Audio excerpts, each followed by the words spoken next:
পীরানে পীর দস্তগীর মহিউদ্দিন আব্দুল কাদের জিলানী বলতেছে, আরে পীর তো এমন পীর যে বড় পীর বলতেছে, লাউইন কাশাফাত আওরাতুল লিমুরিদি ওয়া আনা বিল মাশরিকি ওয়া আনা বিল মাগরিবি।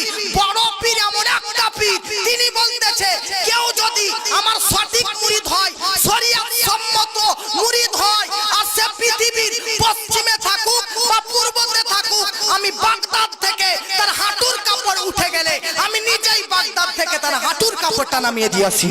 বড় পীর বলতেছে আমার কোন সঠিক শরীয়ত সম্মত মুরিদ। মুরিদ যে মুরিদ নয়, মুরিদ মানে কি?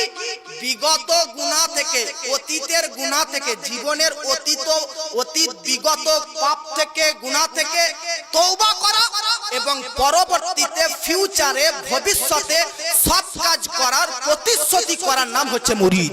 জোরে বলে কথা বুঝতে পারলেন? বিগত পাস আপনার জীবনের অতীতে মদ খেয়েছেন, গাঁজা খেয়েছেন, নেশা করেছেন, আজকে নামাজ কাজা করেছেন, রোজা রাখেননি, টাকা সম্পদ আছে, হজ করেননি, মিথ্যা কথা বলেছেন, গীবত করেছেন, আজকে বহু পাপ করেছেন। এই পাপগুলো থেকে তওবা করা আর ফিউচারে ভবিষ্যতে আর কখনো এইরকম পাপ না করার ওয়াদা করা, প্রতিশ্রুতি করা, অঙ্গীকার করা, এর নাম হচ্ছে মুরিদ। জোরে বলে। এখন কোন ব্যক্তি যদি মুরিদ হওয়ার পর তবুও নামাজ কাজা করে, মিথ্যা কথা বলে, পরনিন্দা করে, আর মুখে তার হাত দেওয়া যায় না গালিতে, তাহলে এরকম ব্যক্তি কি মুরিদ হবে? জোরে বলেন, এরকম ব্যক্তিকে মুরিদ বলা যাবে? এরকম ব্যক্তিকে মুরিদ হিসাবে গণ্য হবে না। মুরিদ যে হবে সে চুরি থেকে দূরে থাকবে, মুরিদ যে হবে মিথ্যা বলা থেকে দূরে থাকবে, মুরিদ যে হবে পরনিন্দা থেকে দূরে থাকবে, মুরিদ যে হবে পরচর্চা থেকে দূরে থাকবে, মুরিদ যে হবে নিশা থেকে দূরে থাকবে, মুরিদ যে হবে আজকে যাবতীয় পাপ থেকে সর্বদা দূরে থাকবে, আর তার আজকে কানেকশন আল্লাহর সঙ্গে লেগে থাকবে। আসল মুরিদ যে হবে তার সম্পর্ক কখনো মসজিদে, কখনো মাদ্রাসায়, কখনো দরগাতে থাকবে, তার অন্তরে সর্বদা আজকে মুআজ্জাজ আল্লাহর জিকির থাকবে।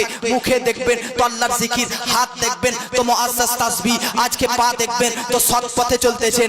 এই রকম মুরিদ যদি বড় পীরের পৃথিবীর এক কোণায় থাকে, তো বড় পীর বলতেছে তার হাঁটুর কাপড় যদি তার ওয়াজানতে উঠে যায়, তো আমি বড় পীর রুহানি অবস্থায় তার কাছে গিয়ে তার হাঁটুর কাপড়টা নামিয়ে দিয়েছি।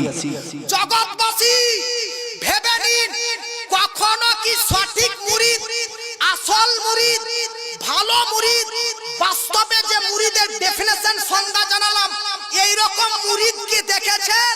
তো দেখতে হলে আলা হযরতের ছোট বেটা মুফতি আজম হিন্দ আলা হযরতের ছোট বেটা মুস্তাফা রাজা খাকে দেখে নিন।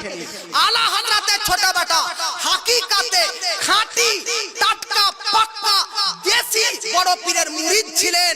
তাই তিনার ইন্তেকালের পর তিনার হাঁটুর কাপড় উঠে যাওয়াতে তিনি নিজের হাত দ্বারাতে হাঁটুর কাপড় যে তিনি নামিয়েছেন, তো এটা তিনার নিজস্ব কোনো শক্তি ছিল না। হাত ছিল তো আলা হযরতের ছোট বেটার, কিন্তু শক্তি ছিল আমার বড় পীর আব্দুল কাদের জিলানী রাহমাতুল্লাহ আলাইহি। মুরিদের সংজ্ঞাটা বুঝলেন কিনা? এবার বায়াত শব্দটা বুঝেন। মুরিদ হতে গেলে তো বায়াত হতে হবে, কথা বলেন, হতে হবে কিনা? হ্যাঁ না বলেন না ভাই? বায়াত হতে হবে কিনা?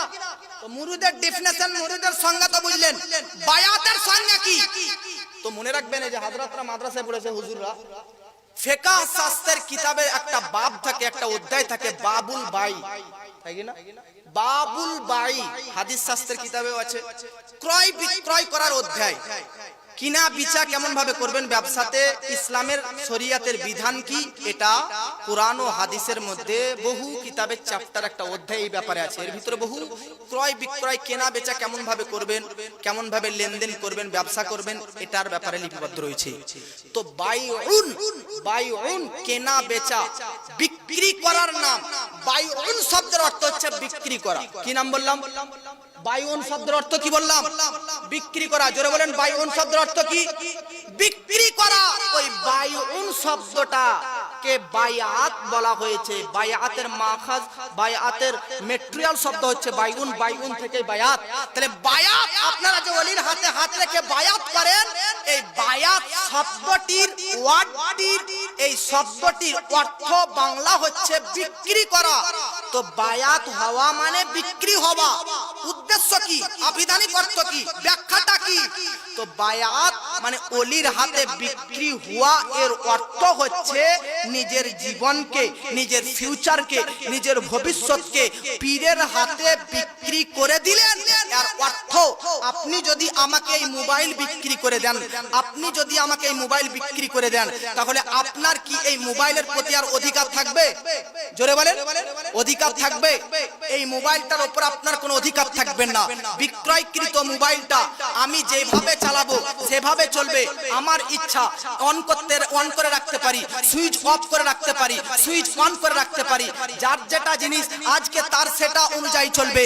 তো যে জিনিস বিক্রি হয়ে যায়, যার কাছে বিক্রি হয়ে যায়, সে যেরকম চাইবে সেই রকম অনুযায়ী চলবে।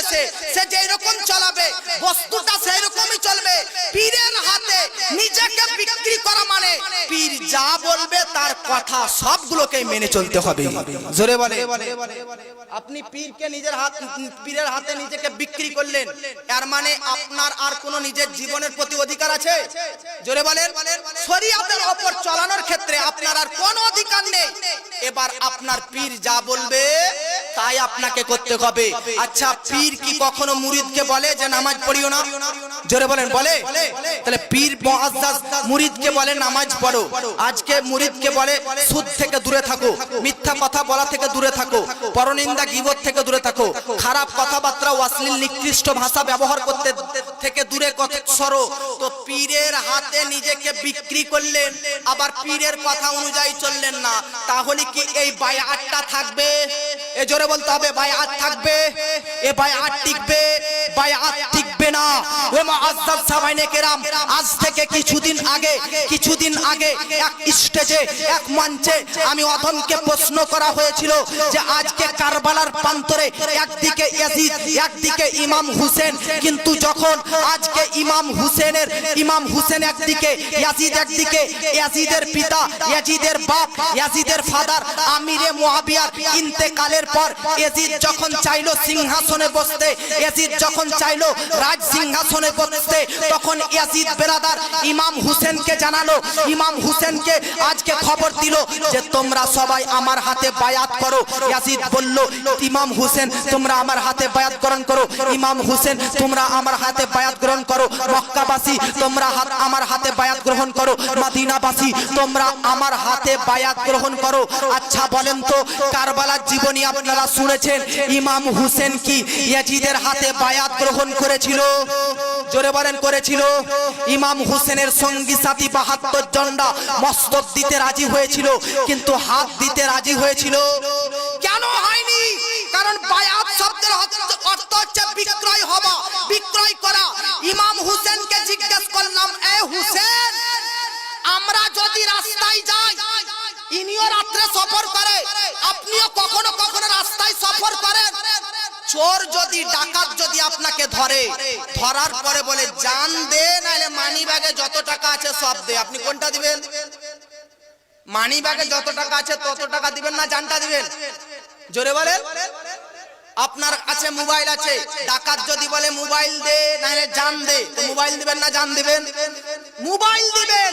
তাহলে বোঝা যাচ্ছে ডাকাত চোর ধরলে যেটা আমাদের কাছে দাম বেশি নয়, গুরুত্ব বেশি নয়, জানের চাইতে প্রাণের চাইতে দামি কি জিনিস আছে ওই জিনিস আমরা আমাদের কাছে মোবাইল 1 লাখ টাকার হলেও দিয়ে দিই, কাছে 3 লক্ষ টাকা থাকলেও দিয়ে দিই, 1 কোটি টাকা থাকলেও আমরা দিয়ে দিই, তবু জান দিয়ে না, তবু প্রাণ দিয়ে না। কিন্তু বাহারে ইমাম হুসেন কারবালার প্রান্তরে তিনি তিনার জানকে, তিনি তিনার প্রাণকে, তিনি তিনার রক্তকে কারবালার প্রান্তরে ইয়াজিদের হাতে সমর্পণ করে দিয়েছিল।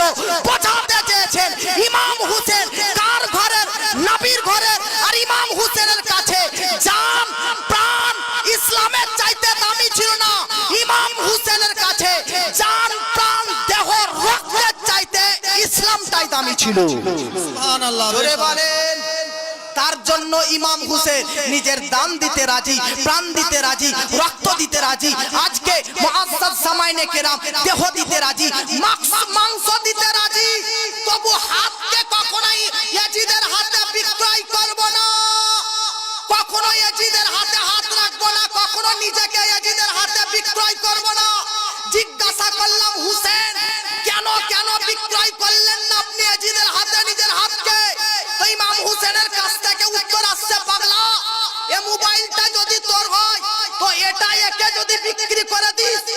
এটা কি আর দ্বিতীয়বার আপনাকে বিক্রি করতে পারবো?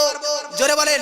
যে কোনো প্রোডাক্ট, যে কোনো বস্তু, যে কোনো জিনিস একবার বিচার হয়, একবার বিচার হয়, দ্বিতীয়বার আর তার বিচার আমার প্রতি ক্ষমতা নাই। ইমাম হুসেন জগৎবাসীকে বলতেছে, তোমরা জানলে না এটা? আরে জেনে নাও, ইয়াজিদের হাতে কেন বিক্রয় হব? অলরেডি আমি হুসেন এবং আমার সকল সৈনিকরা নবীর হাতে হাত রেখে নিজেকে বিক্রয় করে দিয়েছে। জোরে বলে।